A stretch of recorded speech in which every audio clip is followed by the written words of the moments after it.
Hi everyone, I'm coming to you from home. I thought I'd record this evening from my home. As you can see, there's a little bit of Christmas decorations because we're a few days out from Christmas. It's not a Christmas message. It's actually something a little bit more serious, but I wanted to take the opportunity to speak to you about the US decision to recognise Jerusalem as the capital of Israel. The decision was made on the 6th of December, and since then there's been quite a bit of commentary around the world.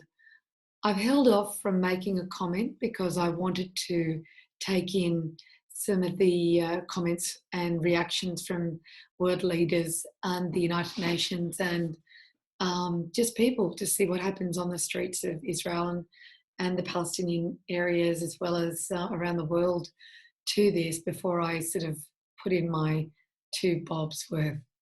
As many of you know, I've spent quite a lot of time in my career in the Middle East, and I've done extensive research. I've covered the Middle East peace treaty between Israel and Jordan, had the opportunity of travelling throughout the Middle East and meeting some very high-level Arab dignitaries and Israeli dignitaries.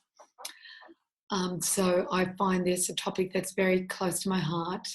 But as you all know, I am Lebanese and I'm a Christian Lebanese. But that doesn't mean that I'm taking sides. I want it to be perfectly clear that my position today and the comments that I'm making today come from my values and my position as a human being and my position on everything, and that is what is just and what is truth. And for me, I try to work on every level, on every topic, on every issue with those two values in mind, and I work and make decisions based on those values. So despite my Christian faith, I am not pro-Israeli, I'm not anti-Israeli, I'm not pro-Palestinian, anti-Palestinian, pro-Muslim, anti-Muslim, pro-Christian, anti-Christian. I'm very much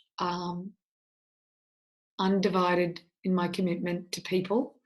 And I believe that doesn't matter what your faith is, where you're from, your nationality, your colour, what food you eat, what dress you wear. We are human beings first and foremost, and I accept you equally.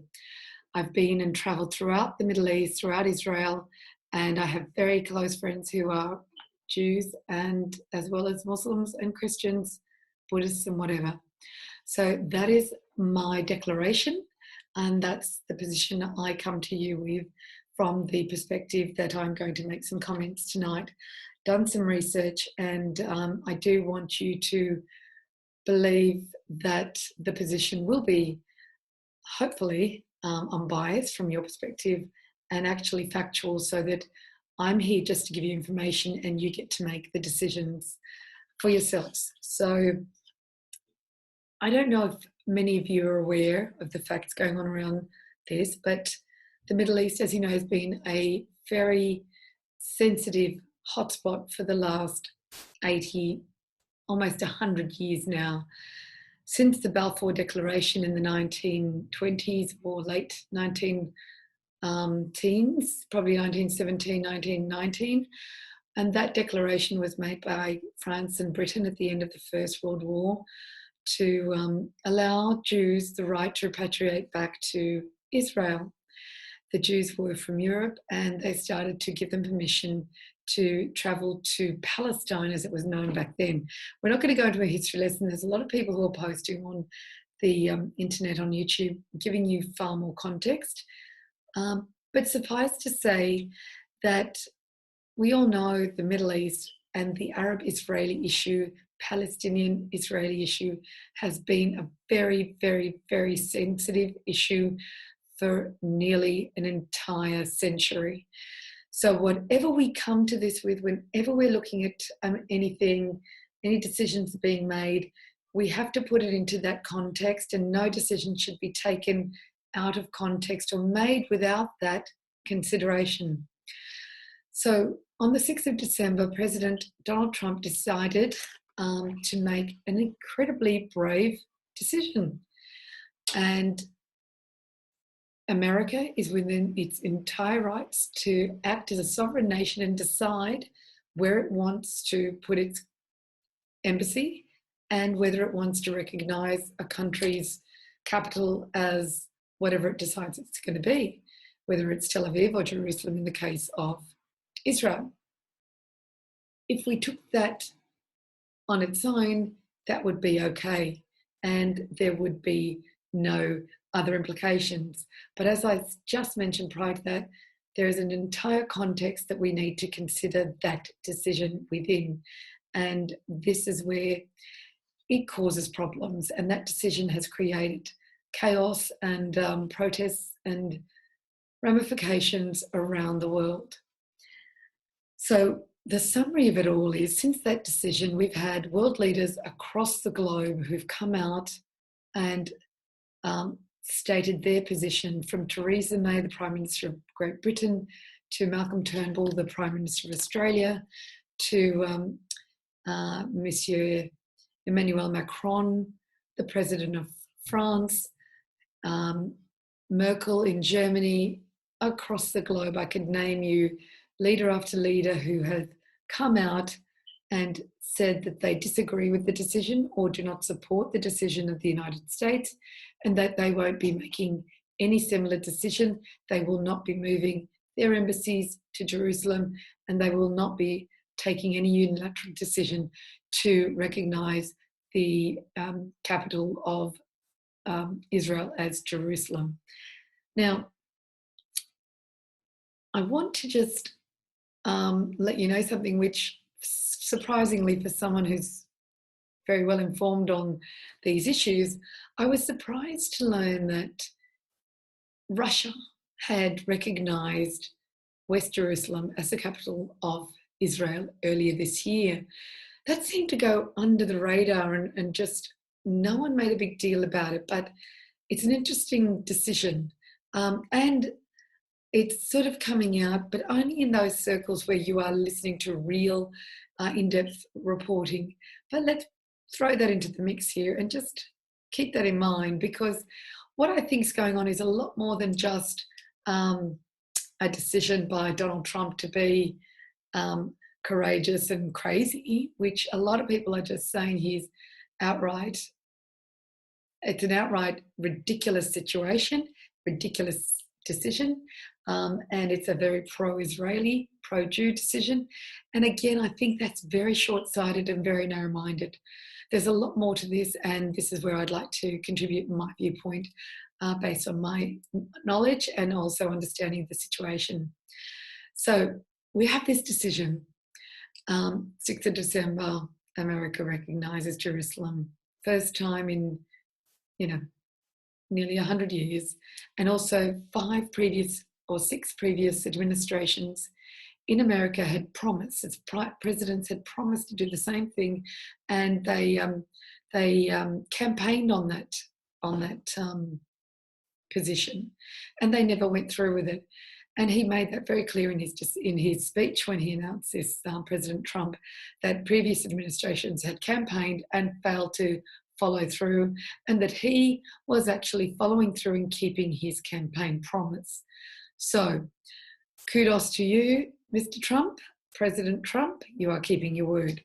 Now let's see who he's keeping his word to.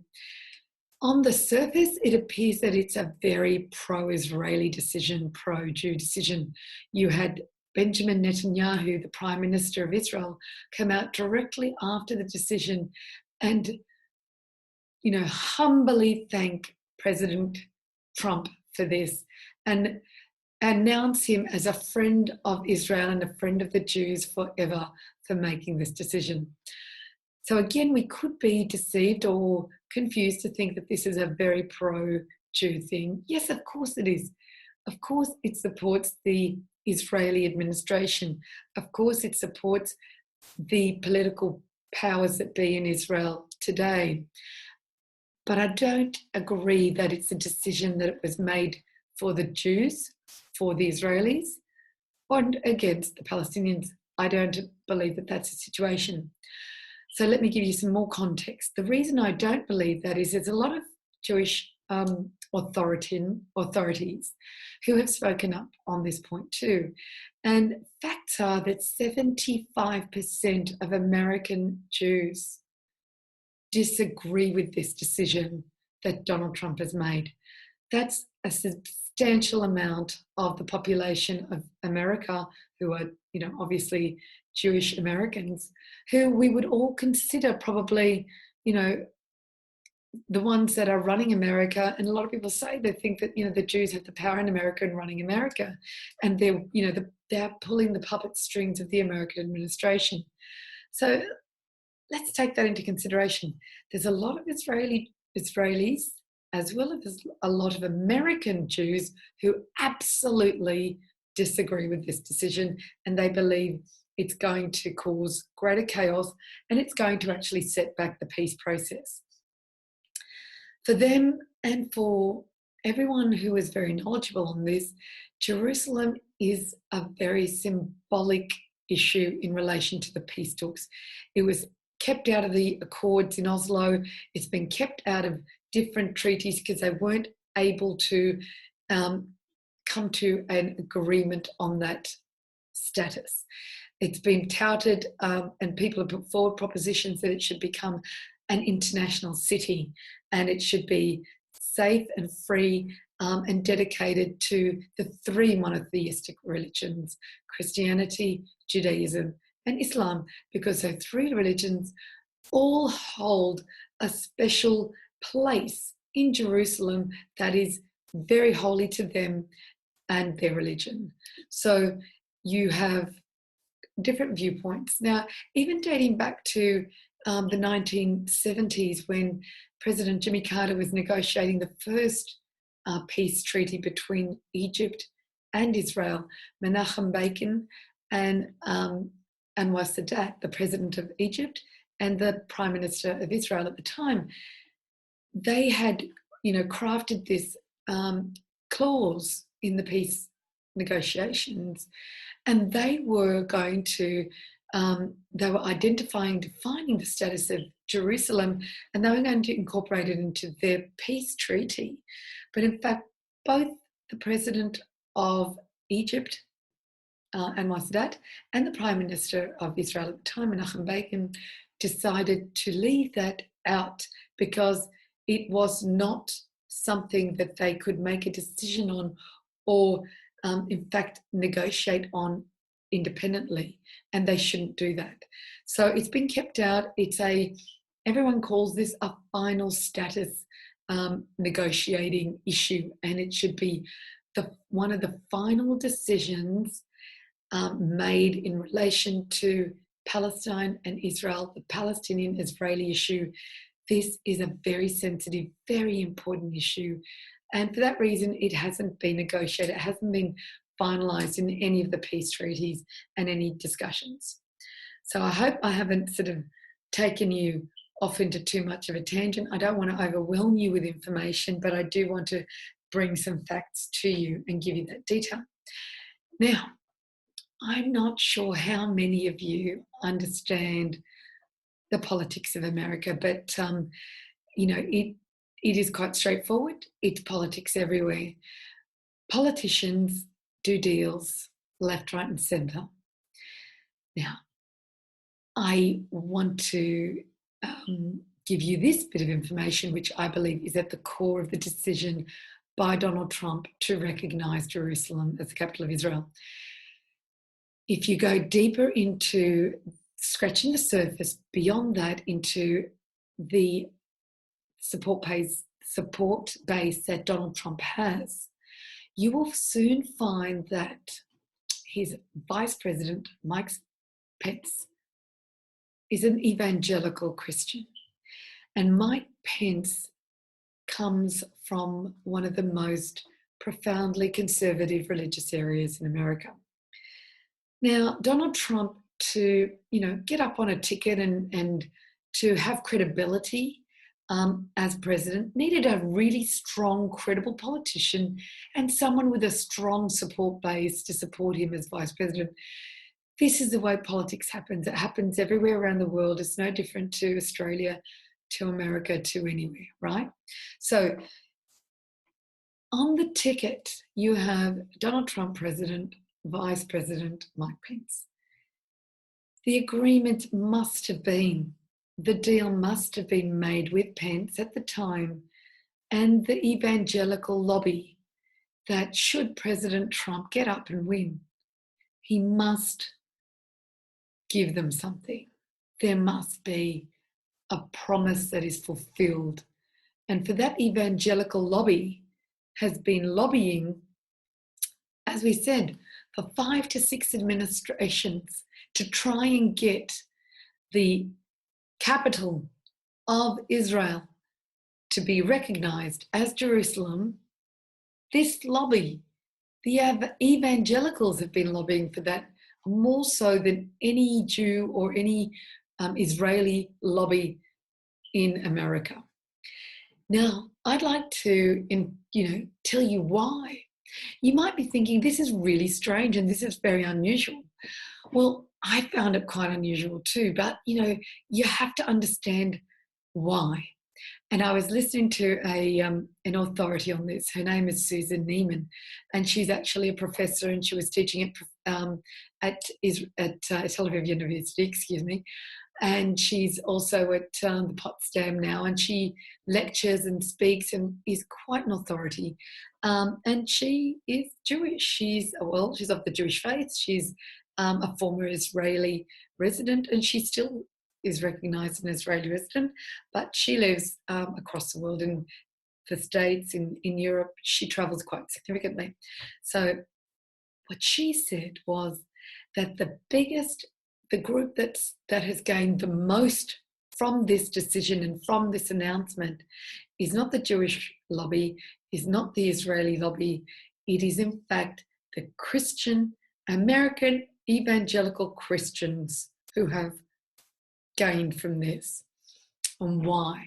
Let's go into a little bit of this. This is going to actually stun you. It's actually going to surprise you quite a bit. Let's look at what the evangelicals believe. Evangelicals believe in Armageddon. They believe in the apocalypse. They believe that there has to be a war in the Middle East. There has to be a mighty war in the Middle East, a mighty war that will bring the heavens upon the peoples of the Middle East. And only then will the Messiah come. And that is what they are waiting for. If you listen to their preachings and listen to their purpose, they believe that the coming of the Messiah will come when there is a God Almighty war in the Middle East, excuse the pun. And at that time, so here's the hook, and here's the crunch, and here's the irony.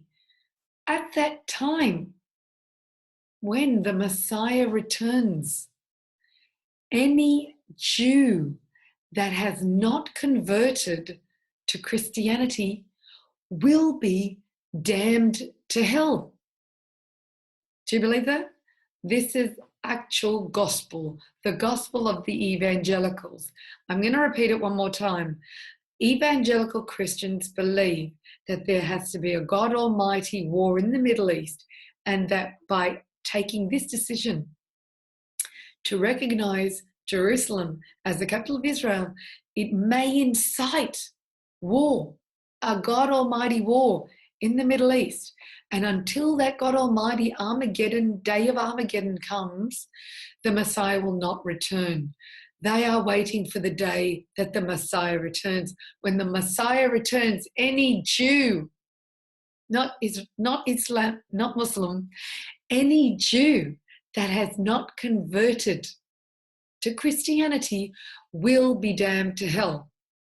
Now, can you tell me, is there anything more anti-Semitic than this? And yet you have the call from the evangelicals who preach off their pulpits, claiming that the Jews are their friends and claiming that Israel is their friend. And yet ultimately this is their desire. So I'm not sure how to take this, except I'm dumbfounded that the Jews would even consider the evangelicals friends of theirs when this is what their belief is. And when you sit in evangelical circles with some of these people, their speech is quite frightening on how much they in fact believe this to be true. So, fact. I'm giving you facts, and if I'm wrong, please write to me. Please send me through a message, and I love to be corrected, and I will go back to my sources and question them. I haven't gone to one source. I've gone to many sources to try and get this information. So what I give to you is fact, and you can make the decisions for yourself. What else is going on here? So let's look at this from a diplomatic decision. Let's look at this from a political decision on behalf of Trump. Is it the smartest political decision for him to make? Obviously, from the highest and wisest diplomatic circles that you can go to, none of them would recognise this as a smart diplomatic move. I don't believe it's a diplomatic move at all. I don't believe that Donald Trump doesn't know what he's doing. I believe Donald Trump knows exactly what he's doing. I believe Donald Trump is actually an extremely smart man. He's not interested in the Jews. He's not interested in the Israelis. He's not interested in the Palestinians. He's not interested in the Arabs.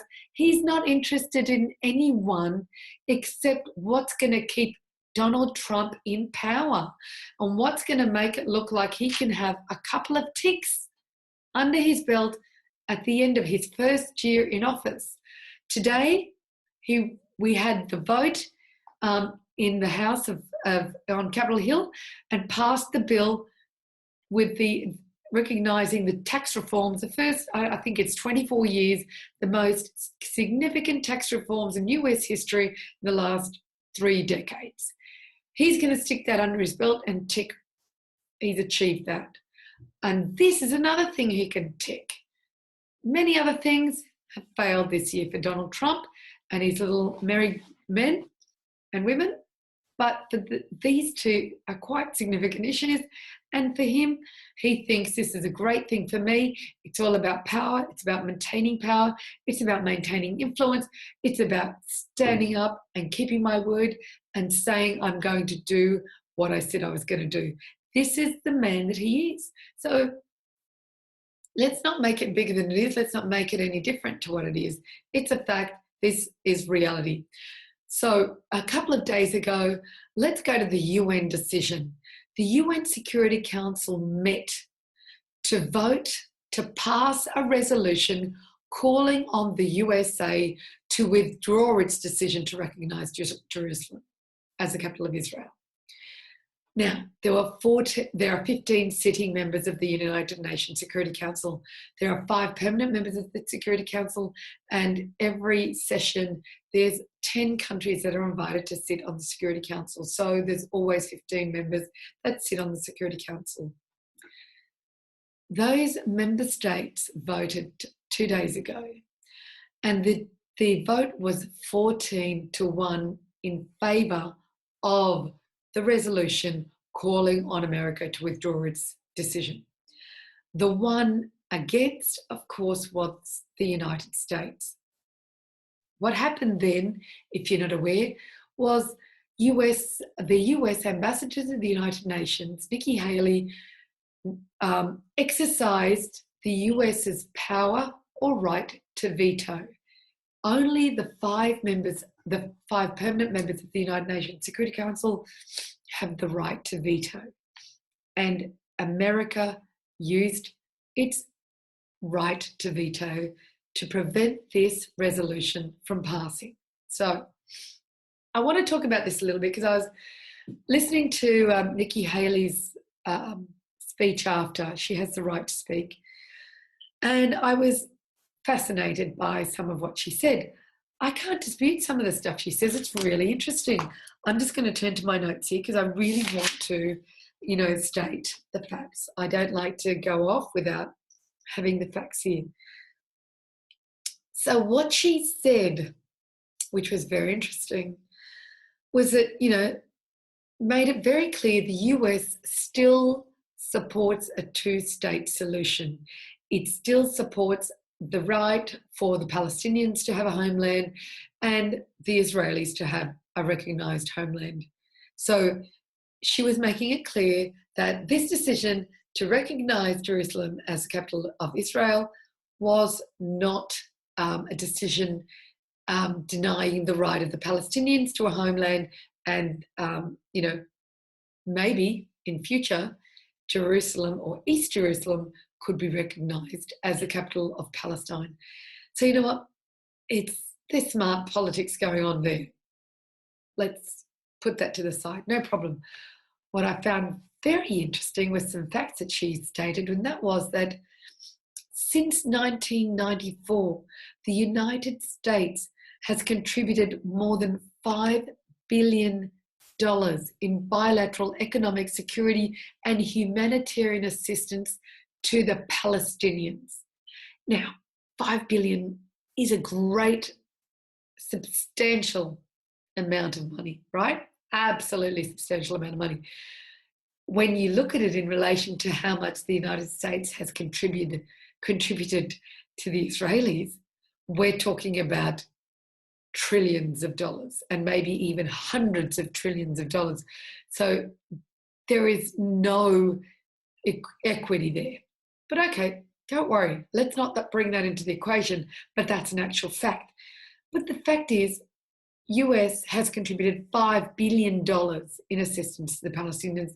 So they're not ignoring them. They're not, denying them. They're supporting them. One other thing she said to me, which was the thing that really irked me, not against the US, but for the US, because she said, and she reprimanded every other member of the United Nations Security Council sitting at that discussion, and she said to them, the group of countries that contribute aid to the Palestinians, the entire group, the rest of them that contribute funds, don't even contribute 1% of the UNRWA budget, which is even less than the $5 billion that the US contributes. The contribution to the Palestinians by the rest of that Security Council, United Nations Security Council, the Germans, the French, the Russians, the Chinese, the whoever you want to mention, don't even contribute 1% of that amount to the Palestinians and haven't. You have to really consider what position and what high horse do they sit on and pass judgment, diplomatic judgment upon the United States when they can't even contribute financially, and they are very financially stable and have a great deal of wealth and can contribute significantly more towards the Palestinian cause, and they don't. This is quite frustrating, annoying, extremely disappointing, if not disgusting. And in a way, it gives America some legitimacy to do whatever the hell it wants to do, because hang on a sec, it's contributing money, it's sending troops in, it's stepping up politically when it has to, and it's paying for the Israelis and the Arabs to have these peace talks. It does so much and yet cops a great deal of flack. And I'm not here to defend America. I'm just telling you that I'm conflicted when I hear this stuff too. And the more I hear about it and I listen to the facts, I believe that, again, it's not about justifying the decision by Donald Trump to recognise Jerusalem, but let's look at the context. As I started this conversation, it is all about context. Look at all the things that are going on. There are so many moving parts, and you need to understand this. And why I'm saying this and bringing this up is because wherever you are in the world, whether you're in the Middle East, whether you're in Europe, whether you're in South America, whether you're in America, whether you're in Africa, whether you're in Australia, What I'm saying to you is, you are the voice. You have the voice. You have the power. And you need to get educated. You need to learn more, and you need to understand this stuff so that you can vote effectively. And that's how you make a difference, and how everyone makes a difference. And you make your political leaders accountable. We all make our political leaders accountable. We don't accept the crap that they give us, the propaganda and the bullshit and the spin. We do not do that, because we're smarter than that. We're better than that. And I just want to go into one more thing. Going back to this, who's benefiting from this? Okay, America's benefiting, as in Donald Trump is benefiting.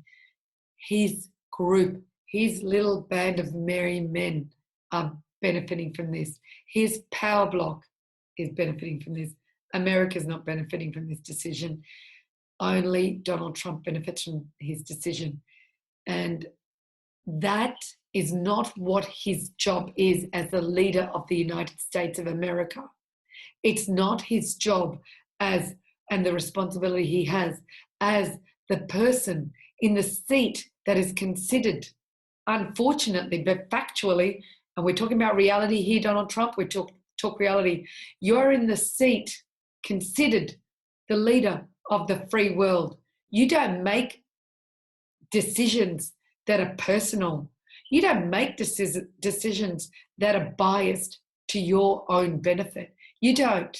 That's not what that role and that seat and that position, that profoundly honourable position of President of the United States of America, that's not what that role does.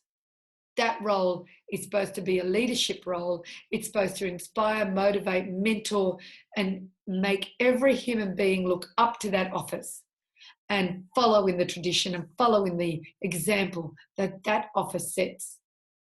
People like Obama before you, and Jimmy Carter's, and others who held that office with great respect and honoured their role as the President of the United States. You don't get to use your office to manipulate the power block. You don't get to do that. And I hope people around the world will see through this. And I hope they see through this decision overnight to revise the tax reforms, the tax reforms that have just gone through the House in America. I hope they see through that. I mean, who is the greatest beneficiary of those tax reforms? Corporations, business owners, business leaders. Who is one of the biggest business owners in America? Donald Trump. I'm not against Donald Trump making billions and trillions of dollars as a businessman. You have every right to do that, sir. I have no disrespect for you. I have no argument for you. But when your position as the President of the United States and the decisions that you make benefit you personally in your finances and your power block, then your interests, those conflict of interest issues are so profoundly clear right now. It's very disappointing to see that the office of the President of the United States is being used for those purposes. I'm very saddened by that. On a final note, what I'd like to say is it all comes down to this. The United States at the moment is no friend of the Arabs. The United States at the moment is no friend of the Israelis. The United States at the moment is no friend of anyone. It's a friend of itself and Donald Trump. Okay. There's no love there. The Arabs, there's no love for the Palestinians either. I can tell you there's a lot of frustration in the Middle East towards the Palestinian leadership by the leaders of the Middle East. They're over it. They're so over it, it's done. However, what I can tell you, the people whose hearts break for the Palestinians are the Arab people, are the people of the world who feel for the injustice that's going on to those people. Their heart aches. The Lebanese, the Syrians, the Iraqis, the peoples of all of Africa, the people of all over the world who believe in justice and truth.